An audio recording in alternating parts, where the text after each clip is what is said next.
بسم الله الرحمن الرحيم. إلهي رحمة الله oo noo suurtageliyay maanta waqti aan joogno aan halkan soo imaano anagoo caafimaad qabna oo rabnaa inaan ka wada hadalno aan heshiino iyo ku dambaysaa marka labaad waxaa mahadska leh madaxweynaha Jabuuti ee walaalkeena Ismaaciil Cumar Geelle oo marna aan ka caajisin marna aan ka daalin sidii dadka waalihiisa ee Soomaaliyeed oo soo wahan lahaa soo keen lahaa wanaagooda uga shaqeyn lahaa waxaan mahad celinayaa walaalkii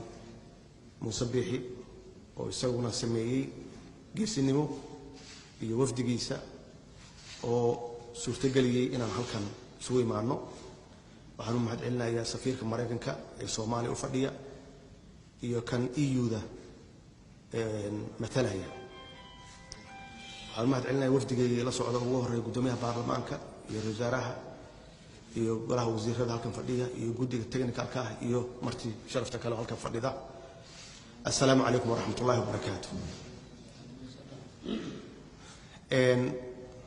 shirkaani insha Allah waxaan rajaynayaa inuu noogu dhamaado guul oo aan uga farxino shacabkeena Soomaaliyeed meel kasta ay joogaan maxaa yeelay waxaan ka hadlaynaa sidii loo walaaloobi lahaa wax loo wada qabsan lahaa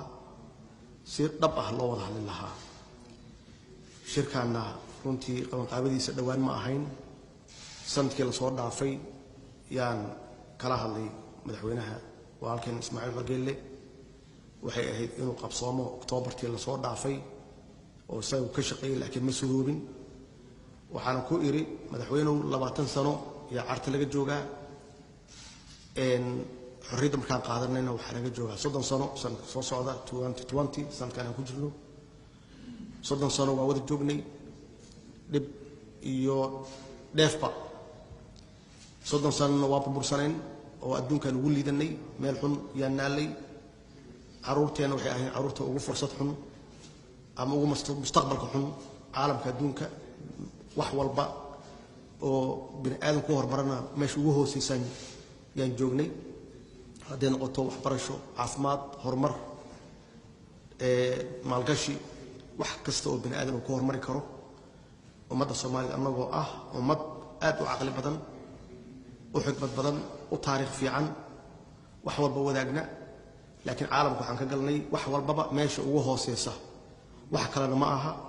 waa go'aanka madaxda ay qaadatay way oo taariikhda galaya hadda iyo mustaqbalkaba marka in si geesinimo leh loo wajaho xaqiiqda dhabta ah loo wada hadlo walaalkay Ismaaciil Cumar Geelle waa ka dhabeeyay inaan ka wada hadalno 30 sano soo socda xagee tageynaa 30 sano waa wada joognay 30 sano waa kala maqreen kan soo socda caruurteena maxaan uga tagnaa dhaxal iyo mustaqbal weeye waxa guddigan loo sameeyay marka la wada hadlo oo la wada fariisto oo la heshiiyo go'aan la qaato waxa la rabaa go'aankaas iyo heshiiskaas cidii fulin lahayd waa idinka ummadda Soomaaliyeedna meel kasta joogto ishayna ku haysaa meesha u kaxaysaan hadda tiin guddiga farsamada haddaad barwaaqo iyo nabad u kaxaysaan iyo haddaad meel kale u kaxaysaanba annagu waan siinay kalsoonideena dadkii waa aqoonta badnaa baa tihiin Soomaaliya ama meel kasta Soomaaliya joogto dadku waa aqoon badnaa baa tihiin waxa loo baahan yahay inaan mustaqbalkeena hadda aanan waqti hadda joogan idinka fakirin aad ka fikirtaan 30 sano soo socda caalamka xagee ka galinaa xagee caruurta ilaa waa tageynaa kulligeen ma wada joogeynay dad halkan fadhiya 30 sano ma aqaano inta naga hari doonta laakiin kuwa hadda jooga dhalanaya maxaan uga tagnaa oo mustaqbal ah gacanteena ku jirta annaguna taageeradeena waa haysataan waxaan idin rajaynaynaa guul waxaan idin rajaynaynaa is-afgarad iyo oo waaltinimo ku dheehan